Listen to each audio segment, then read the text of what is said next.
Grabe yung pagiging bias at unjust ni Chairman George Garcia.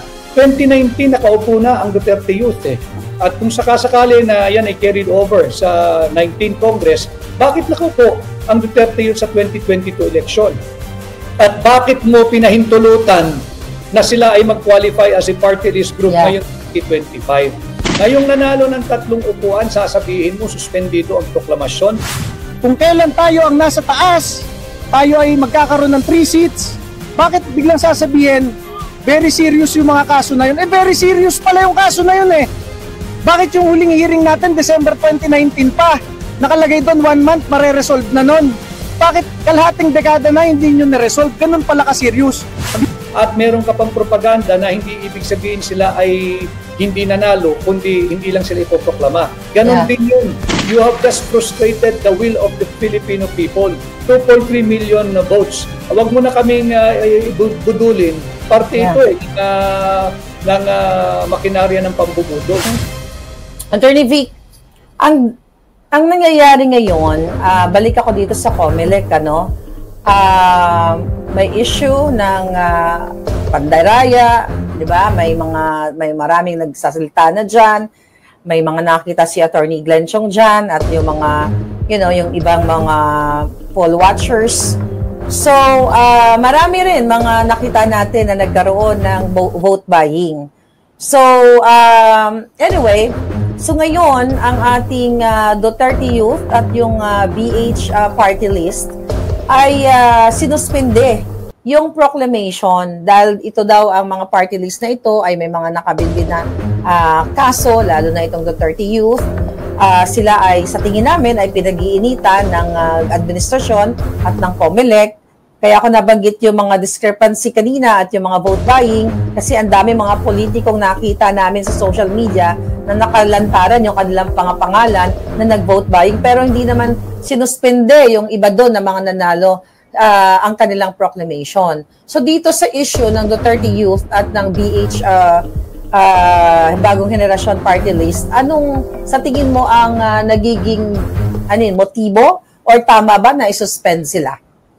Grabe yung pagiging bias at unjust ni Chairman George Garcia, ni Chairman Technical Glitch.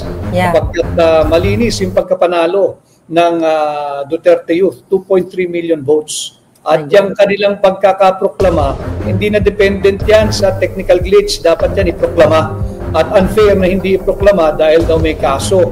Kung may kaso yan, kahapon ko pa ito diniskurso, Maharlika, dito kay George Garcia. Kung may kaso yan, bakit pinaupo ng 2019? At yung sinasabing kaso ng Duterte Youth stemmed from a complaint by a left-leaning party list also way back 2019. 2019 nakaupo na ang Duterte Youth At kung sakasakali na yan ay carried over sa 19 Congress, bakit nakaupo ang Duterte Youth sa 2022 election?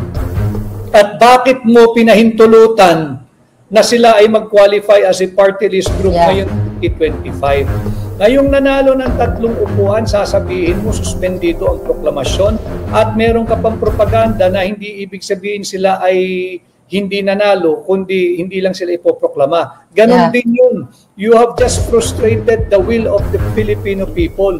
2.3 million votes. Huwag mo na kaming budulin. Parte ito ng makinarya ng pambubudol. Sinabi niya, hindi raw sinasabing hindi nagtagumpay ang Duterte Youth. Talaga nagtagumpay yan. Malinis yung panalo niyan. Walang ayuda yan Walang akap yan, walang ayix yan, walang vote buying yan Bakit hindi mo iproklama? Dapat yan iproklama mo. Ganon din yung sa bagong henerasyon ni Congresswoman Bernadette Herrera na nakakuha ng isang seat na may 319,000 votes yata. Very unfair itong nangyayaring ito. Samantalang yung recent development na sinabi mong in-overturn of appeals, yung naging decision, bakit yung prinoklama mo? Yun may conviction. Malinaw yun. And I have nothing personal against that lady. Akin lang, objectively, kung ang pinag-uusapan mo yung may kaso, bakit yung tao na ang kaso ay in-overturn ng Court of Appeals at merong malinaw na conviction, prinoklama mo? Yes. Samantalang itong sa Duterte Youth, wala namang kaso ito, walang basihan. Ganon din yung sa bagong henerasyon party list. Kaya ang nakikita ko rito, Marlica, pilit pinahihina yung mga puwersa na tunay na magsisilbi sa bansa. Imaginein mo ang itsura ng mababang kapulungan kung nandyan yung 3 representante ng Duterte Youth. Lagay mo na dyan yung BH party list. Yung 3 regular congressmen ng Davao, District 1, 2, and 3. Isama mo dyan ang may prinsipyo din na Kongresista Richard Gomez, si Goma. Yeah. More than 10, baka nga umabot ng 20 na kongresista ang kayang lumaban at manindigan para sa tama. Ayaw nila yun. Sapagkat gusto nila, kagaya nung 19 Congress, kung anong gusto nila, lusot lang ang lahat. Yeah. So, malinaw talaga na sobrang unfair itong nangyayari dito, no, sa COMELEC. Kaya naman, actually ako natutuwa ako dahil ang dami na rin po nagsasalita, Attorney Vic, regarding sa dayaan na ito. At now, ito ang Duterte Youth. Now, itong BH party list. So, talagang kitang-kita na tina-target ang ating mga ang ating mga kakampi ng bayan, actually, kakampi ng Pilipino. That is why, Marlica, isingit ko lang. Ang lagi kong kahapon pa, sinasabi ko nga, while we are discussing the case, the unfair treatment that was given to the Duterte Youth Party List at saka kay BH Party List, sana sila rin ay mag-ingay at hindi lamang yung Maharlika, hindi lamang yung Atty. Vic Rodriguez. 2.3 million Filipinos ang bumoto sa Duterte Youth. 300,000 ang bumoto sa BH Party List. That's 2.6 million. And you just have to get your acts together. Bahagi naman ng karapatan natin gumawa ng isang payapang pagkilos at maaari namang magprotesta dyan sa harapan ng Commission on Election at panagutin si George Garcia. Bakit mo ayaw iproklama itong dalawang party list na wala namang daya ang pagkapanalo nito at hindi mo mai-attribute sa technical glitch yung 2.3 million boto ng Duterte Youth. At yung mga kinatawan nito, mga scholar ng bayan, galing sa UP, galing sa Philippine National Police Academy, galing sa Philippine Military Academy. Mararangal na tao ito, ating paupuin sa Kongreso. Bakit pinipigil ng isang tao na nagngangalang George Garcia? Wala kang ang mandato, ikay appointed lamang ng kasalukuyang administrasyon. Itong mga ito, may mandato. 2.3 million votes, yung isa 300,000 votes. Yeah, grabe. So, harap-harapan ang pangbubudol na naman sa ating bayan. So, balikan ko yung impeachment, Attorney Vic. Yung binanggit ni Inday na handang-handa na siya dito sa impeachment trial at sabi nga niya, gusto niya ang ginamit niyang word ay bloodbath sa impeachment hearing.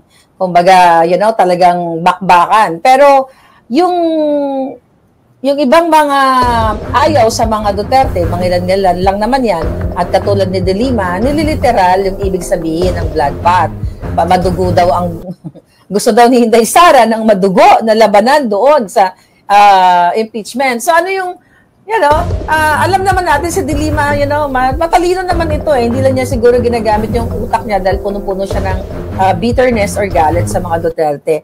At hindi lang siya, actually, marami pang iba, even yung spokesperson ng Malacanang, parang ganun din ang gustong pahakin na meaning, nitong konteksto na sinasabi ni Inday Sara. Ano mo dyan?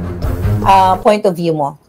Well, nakakaawa sila sapagkat talaga namang masyadong manipis at napakababaw ng kanilang nawa. At sinabi na nga bloodbath, alam mo, figure of speech yan pero sinasabi rin at gamitin ko yung naging pahayag ni Vice President Inday Sara Duterte. Kasi naman, itong mga nagsasabi na literal yung bloodbath, anti-Duterte yan since birth. Since birth, yeah. Yung term ni Vice President Inday Sara Duterte. At lumalabas talaga na basta't lang may masabi ba, may masabi, kahit naman mali na yung kanila nagiging pahayag, pinapanindigan na lang. Pero tama yung kay Vice President Inday Sara. She's very confident. In fact, ang kanya nga, pag natuloy ito sa talagang trial, maganda rin yun.